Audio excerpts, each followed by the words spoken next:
大家好，我现在跟大家播报一篇来源社交媒体的文章，作者王德威。王德威，渡不过的巨流河。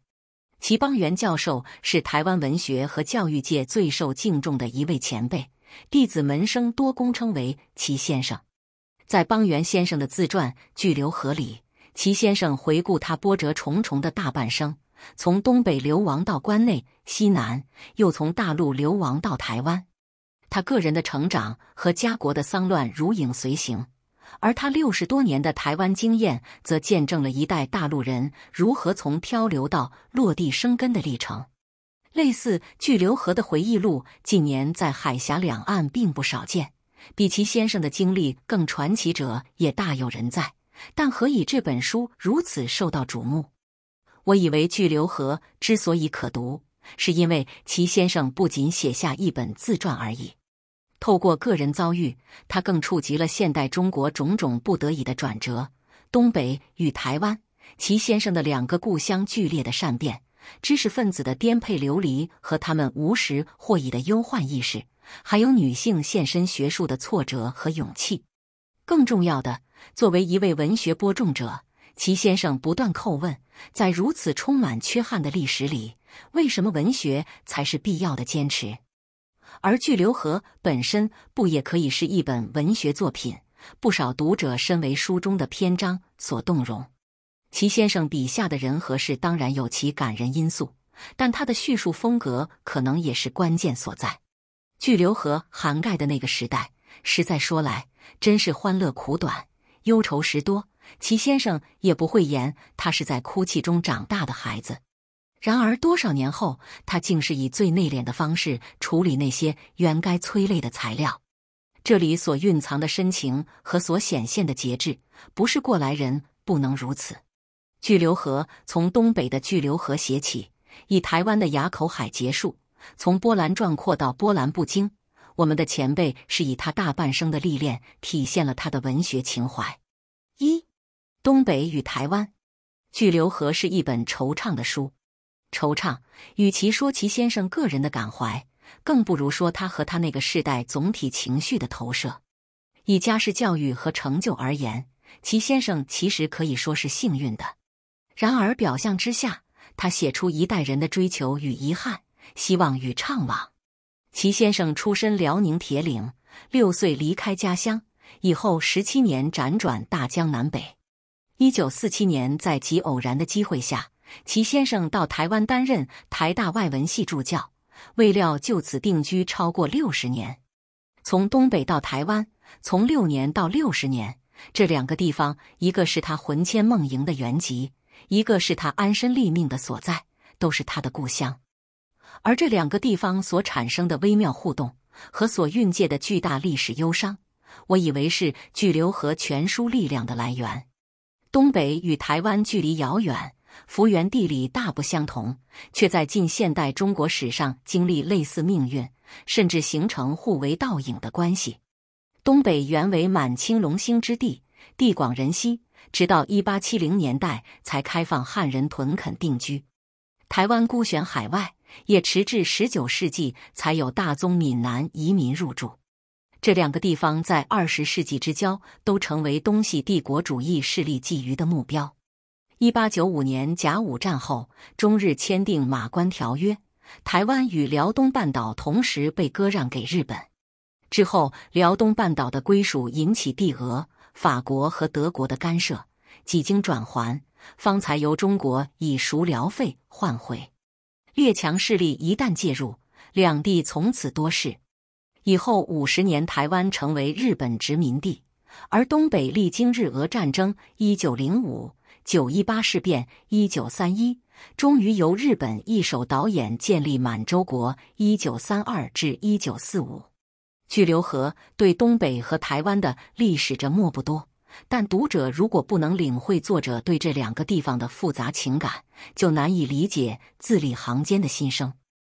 而书中串联东北和台湾历史、政治的重要线索，是邦媛先生的父亲齐世英先生1899至1987。齐世英是民初东北的精英分子，早年受到张作霖的提拔，曾经先后赴日本、德国留学。在东北当时闭塞的情况下，这是何等的资历！然而青年齐世英另有抱负。1925年，他自德国回到沈阳，结识张大帅的部将、新军领袖郭松龄。1883至1925，郭愤于日俄侵犯东北而军阀犹自内战不已，策动倒戈反张。齐世英以一介文人身份慨然加入，但郭松龄没有天时地利人和，为己兵败巨流河，并以身殉。齐世英从此流亡。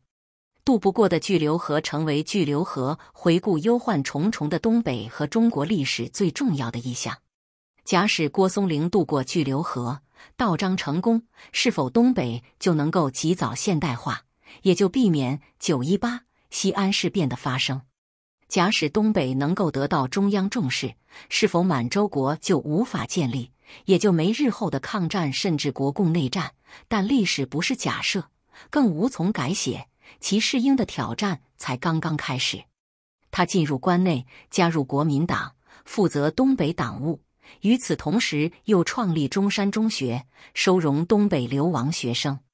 抗战结束，齐世英奉命整合东北人士，重建家乡，却发现国民党的接收大员贪腐无能，听任俄国人蹂躏东三省。中共崛起，东北是首先失守的地区，国民党从这里一败涂地，齐世英再度流亡。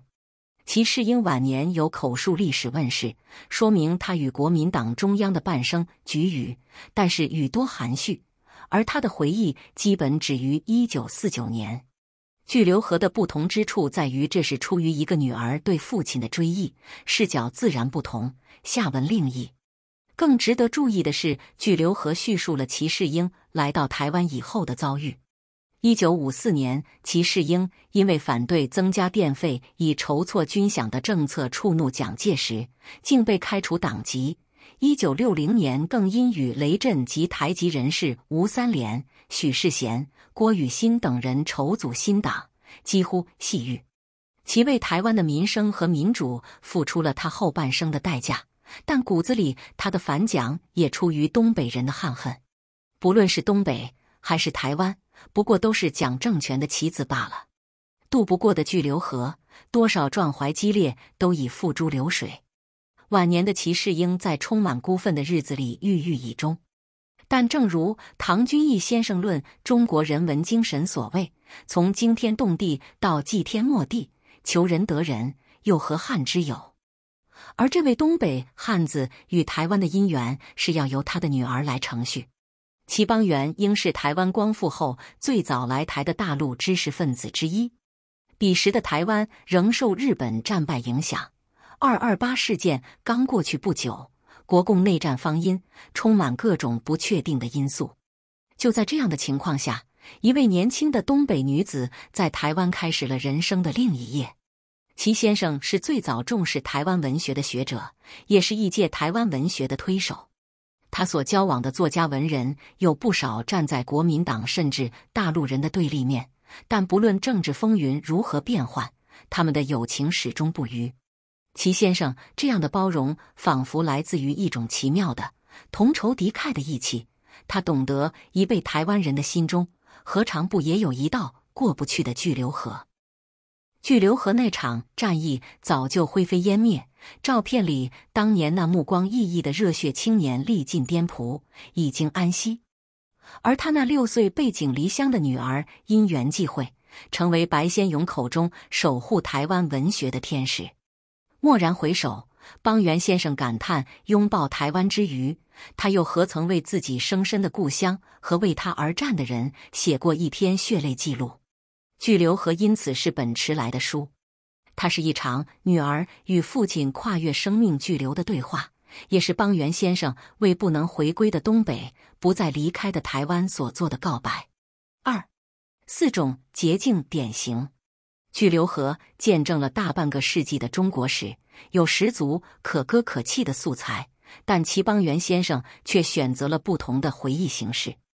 他的叙述平白和缓，即使处理至痛时刻，也显示极大的谦抑和低回。不少读者指出，这是此书的魅力所在。但我们更有不妨思考这样的风格之下，蕴含了怎样一种看待历史的方法？又是什么样人和事促成了这样的风格？在巨流河所述及的众多人物里，我以为有4位最足以决定邦媛先生的态度：齐世英、张大飞、朱光潜、钱穆。如上所述，齐世英先生的一生是此书的前文本。父亲齐世英从巨流河一役到国民党撤离大陆，不折不扣的是个台面上的人物。来台之后，却因为见罪领袖，过早结束事业。齐邦媛眼中的父亲一身傲骨，从来不能跻身权力核心。但他认为父亲的特色不在于他的择善固执，更重要的，他是个温和洁净的性情中人。正因如此，南京大屠杀后的齐世英在武汉与家人重逢，他那一条洁白的手帕上都是辉煌的尘土，被眼泪湿得透透地。他说：“我们真是国破家亡了。重庆大轰炸后，一夜大雨滂沱，妈妈又在生病，全家挤在还有一半屋顶的屋内。他坐在床头，一手撑着一把大雨伞遮着他和妈妈的头，就这样的等着天亮。晚年的齐世英郁郁寡欢，每提东北沦陷始末，即泪流不能自已。这是失落愧疚的眼泪，也是洁身自爱的眼泪。齐世英的一生大起大落，齐邦媛却未从父亲学到温和与洁净，很是耐人寻味。乱世出英雄，但成败之外，又有几人终其一生能保有温和与洁净？这是巨流河反思历史与生命的基调。怀抱着这样的标准，齐邦媛写下他和张大飞1918至1945的姻缘。张大飞是东北子弟，父亲在满洲国成立时任沈阳县警察局长，因为协助抗日，被日本人公开浇油漆烧死。张大飞逃入关内，进入中山中学，而与齐家相识。77事变，他加入空军，胜利前夕在河南一场空战中殉国。张大飞的故事悲惨壮烈，他对少年齐邦媛的呵护成为两人最深刻的默契。当他宿命似的迎向死亡，他为生者留下永远的遗憾。齐邦媛笔下的张大飞英姿飒飒，亲爱京城，应该是巨流河里最令人难忘的人物。他雨中伫立在齐邦媛校园里的身影，他虔诚的宗教信仰，他悠悠的诀别信，无不充满青春加死亡的浪漫色彩。但这正是邦媛先生所要厘清的，他们之间的关系不容如此轻易归类，因为那是一种至诚的信托，最洁净的情操。我们今天的抗战想象早已被色戒这类故事所垄断。当学者文人口沫横飞的分析，又分析爱玲式的复杂情势，张大飞这样的生，这样的死，反而要让人无言以对。面对逝者，这岂不是一种更艰难的纪念？上个世纪末，75岁的邦媛先生访问南京阵亡将士纪念碑，在千百牺牲者中找到张大飞的名字。55年的谜底揭开，尘归尘，土归土，历史在这里的启示非关英雄，更无关男女。据往矣，诚如邦媛先生所说，张大飞的一生短暂如昙花，在最黑暗的夜里绽放，迅速合上落地，如此而已，却是那般无以言说的高贵，那般灿烂洁净。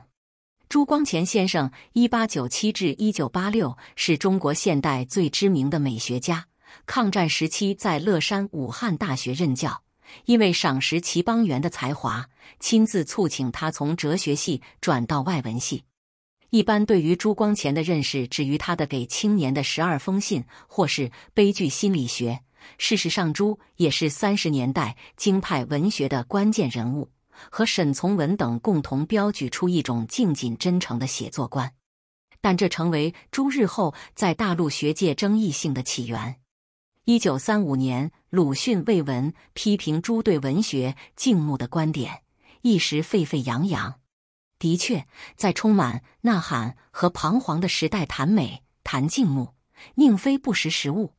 齐邦媛对朱光潜抗战教学的描述，揭露了朱较少被提及的一面。朱在战火中一字一句吟哦，教导雪莱济慈的诗歌，与其说是与时代脱节，不如说开启了另一种响应现实的境界。正所谓言不及己，弱不堪忧。某日朱在讲华兹华斯的长诗之际，突有所感而哽咽不能止，他快步走出教室，留下满是愕然。就此，令人注意的不是朱光潜的眼泪，而是他的快步走出教室。这是重矜持的态度了。朱的美学其实有忧患为底色，他谈静穆哪里是无感于现实，那正是痛定思痛后的豁然与自尊，中国式的悲剧精神。然而狂飙的时代里，朱光潜注定要被误解。50年代，当他的女弟子在台湾回味浪漫主义诗歌课时，他正一步一步走向美学大辩论的风暴里。钱穆先生1895至1990与齐邦媛的忘年交是巨流河的另一高潮。两人初识时，其任职国立编译馆，钱已隐居台北外双溪宿书楼。为了一本新编《中国通史》是否亵渎武圣岳飞，一同卷入一场是非。国学大师竟被指为动摇国本的学术著作背书，但钱穆不为所动。此无他，经过多少风浪，他对传承文化的信念为成名而已。此时的钱穆已经渐渐失去势力，心境反而一发澄澈。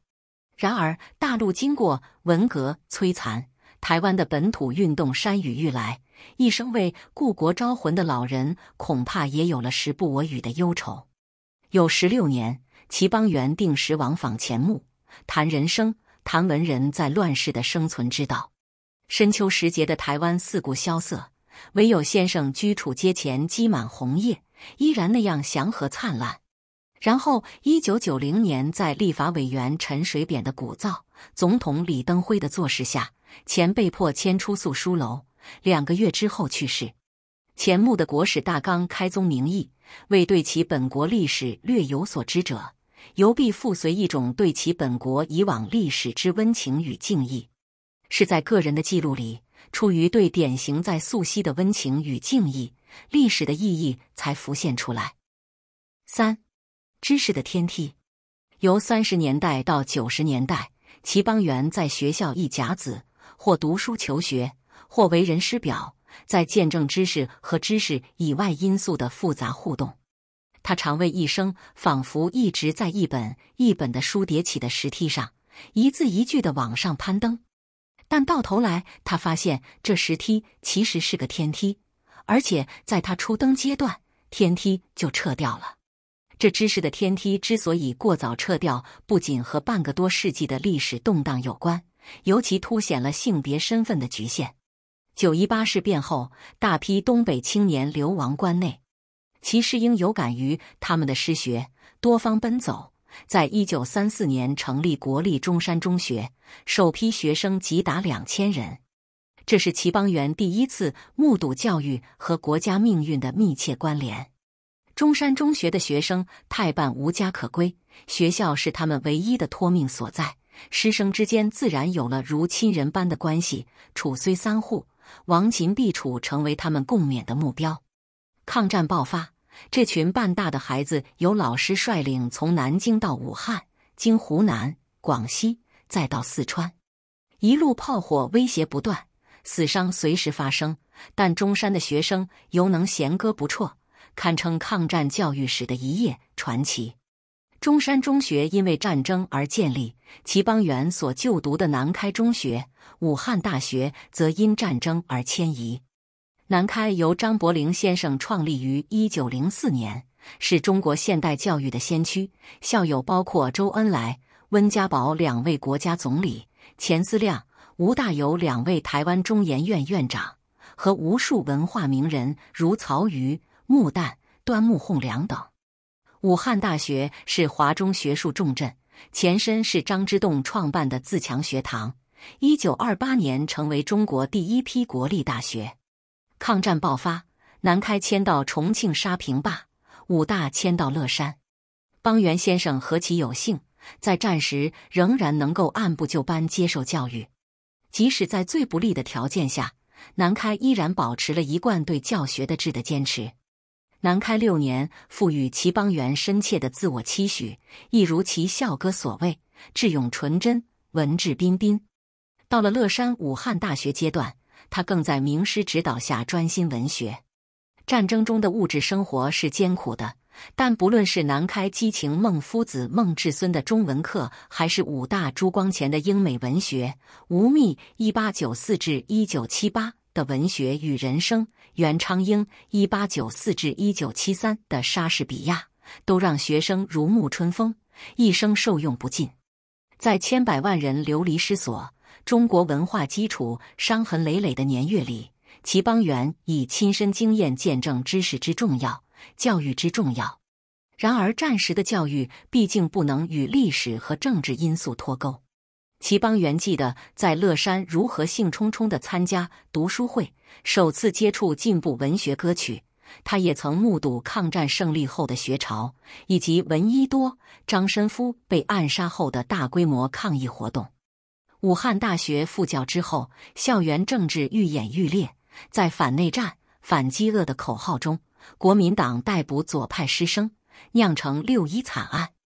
半个世纪后，回顾当日校园红潮，齐邦媛无宁是抱着哀今勿喜的心情。他曾经因为不够积极而被当众羞辱，但他明白理想和激进、天真和狂热的距离每每只有1线之隔，历史的后见之明难以做判断。齐先生记录他求学或教学经验的底线是他作为女性的自觉。1930、1940年代女性接受教育已经相当普遍，但毕业之后追求事业仍然谈何容易。拿到武汉大学外文系学位后的齐邦媛就曾着实彷徨过。他曾经考虑继续深造，但国共内战的威胁将他送到了台湾，以后为人妻、为人母，从此开始另外一种生涯。但齐先生从来没有放弃他追求学问的梦想。他回忆初到台大外文系担任助教，如何一进门就为办公室堆得老高的书籍所吸引，或在台中一中教书时，如何从菜场、煤炉、奶瓶、尿布中偷的几个小时重谈自己珍爱的知识的那种幸福的感觉。直到大学毕业20年后，他才有了重拾书本的机会。其实他已近45岁。1968年，齐邦媛进入美国印第安纳大学研究所，把握每1分钟偷来的时间苦读，自认一生是最劳累也最充实的1年。然而就在硕士学位垂手可得之际，他必须为了家庭因素放弃一切，而劝他如此决定的包括他的父亲。这对于邦媛先生而言，是他生命中渡不过的巨流河吧。齐先生是惆怅的，因为知道自己有能力，也有机会渡到河的那一岸，却如何渴望也不可及。值得我们思考的是，如果在齐世英先生那里巨流河有着史诗般的波涛汹涌，邦媛先生的巨流河可全不是那回事。他的河里尽是贤妻良母的守则，是日复一日的家庭责任。但这样家常的生命考验，如此琐碎，如此漫长，艰难处未必亚于一次战役，一场政争。在知识的殿堂里，齐先生那一辈女性有太多事倍功半的无奈，直到多年以后，他才能够坦然面对。4. 千年之泪。邦媛先生本人是在文学里找到了回应历史暴虐和无常的方法。一般回忆录里，我们很难看到像巨流河的许多篇章那样，将历史和文学做出如此绵密诚恳的交汇。齐邦媛以书写自己的生命来见证文学无所不在的力量。他的文学启蒙始自南开，孟至孙老师的中国诗词课让他如醉如痴的背诵，欣赏所有作品，至今仍清晰地留在心中。武汉大学朱光潜教授的英诗课则让他进入浪漫主义以来那撼动英美文化的伟大诗魂。华兹清幽的露西组诗，雪莱云雀之歌轻快不羁的意象，还有济慈夜莺颂对生死神秘地幻的抒情，再让一个20岁不到的中国女学生不能自已。环顾战争中的混乱和死亡，是以铿锵有致的声音召唤齐邦媛维持生命的秩序和尊严。少年多识愁滋味，雪莱的哀歌 I die, I faint, I fail 引起他无限共鸣。但我所惦念的不仅是一个人的生死，而是感觉他的生死与世界、人生、日夜运转的时间都息息相关。我们这么年轻，却被卷入这么广大且似乎没有止境的战争里。在张大飞殉国的噩耗传来时刻，在战后晦暗的政局里，惠特曼的啊，船长，我的船长，沉淀他的痛苦和困惑。Oh, the bleeding drops of red where on the deck my Capitan lies fallen cold and dead。 那强而有力的诗句，隔着太平洋呼应对所有人的悲悼，悲伤由此提升为悲悯。多年以后，齐先生出版中文文学评论集《千年之泪》1990，书名源自杜诗敬泉引王四世评杜甫无家别，目击成诗，遂下千年之泪，生命、死亡、思念、爱、亲情交织成人生共同的主题，唯有诗人能以他们的素心慧眼目击铭刻这些经验，并使之成为回荡千百年的声音。齐先生有泪，不只是呼应千年以前杜甫的泪，也是从杜甫那里理解了他的孟至孙、朱光潜老师的泪，还有他父亲的泪。文学的魅力不在于大江大海般的情绪宣泄而已，更在于所蕴积的丰富思辨想象能量，永远伺机喷薄而出，令不同时空的读者也荡气回肠。而文学批评者恰恰是最专制敏锐的读者，触动作品字里行间的玄机，开拓出无限阅读诠释的可能。杜甫辛弃疾的诗歌诚然带给齐邦媛深刻的感怀，西方文学希腊、罗马史诗到浪漫时代、维多利亚时代，甚至艾略特等现代派同样让他心有戚戚焉。齐先生曾提到西方远古文学里，他独钟罗马史诗《伊尼亚特》。伊尼亚特描述特洛伊战后，伊尼亚斯带着一群移民渡海寻找新天地的始末。他们历尽考验，终在意大利建立了罗马帝国。但是伊尼亚斯自己并无缘看到他的努力带来任何结果，他将英年早逝，留下未竟的事业。这样的史诗由齐先生到来，显然此中有人，呼之欲出，由是我们对他的心事又有了更多体会。成功不必在我，历史胜败的定义如何能够局限在某一时地的定点？1995年，抗战胜利50年，齐邦媛赴山东威海参加会议。站在渤海湾畔北望，应是辽东半岛，再往北就通往他的故乡铁岭。然而，齐是以台湾学者身份参加会议，不久就要回台。他不禁感慨，50年在台湾，仍是个外省人，像那永远回不了家的船 The Flying Dutchman。怅望千秋一洒泪，杜甫的泪化作齐邦媛的泪。与此同时，他又想到福斯特 Foster 的印度之旅的结尾，全忘记创伤，还不是此时，还不是此地 Not now, not here。这里中西文字的重重交涉，足以让我们理解，当历史的发展来到眼前无路的时刻，使文学陡然开拓了另一种境界，从而兴发出生命又一层次的感愧。巨流河最终是一位文学人对历史的见证。随着往事追忆，齐邦媛先生在他的书中一页一页的成长，终而有了风霜。但他的娓娓叙述却又让我们觉得时间流淌，人世生沉，却有一个声音不曾老去。那是一个洁净的声音，一个跨越历史，从千年之泪里淬炼出来的清明而有情的声音。是在这个声音的引导下，我们乃能与齐先生一起回顾他的似水年华。那英挺有大志的父亲，牧草中哭泣的母亲，公而忘私的先生，那唱着松花江上的东北流亡子弟，初识文学滋味的南开少女，含泪朗诵雪莱和祭词的朱光潜，那盛开铁石芍药的故乡，那波涛滚滚的巨流河，那深邃无尽的垭口海，那暮色山峰里隘口边回头探望的少年张大飞，如此悲伤，如此愉悦，如此独特。谢谢大家收看，欢迎给我们节目点赞。